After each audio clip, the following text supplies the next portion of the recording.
For today's video guys, pupuntahan lang namin yung Vrinas Farm sa Liliw, Laguna.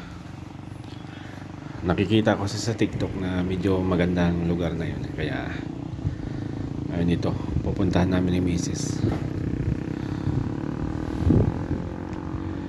Actually, medyo malapit na rin kami.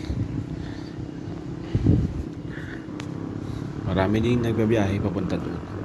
Mga kasabayan tayo.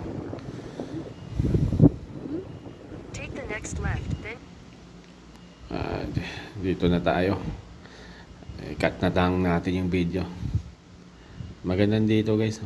Paduyan-duyan. Try natin yung magduyan-duyan dito.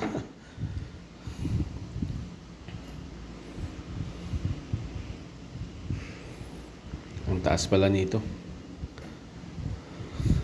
Diyan nakakailang magduyan.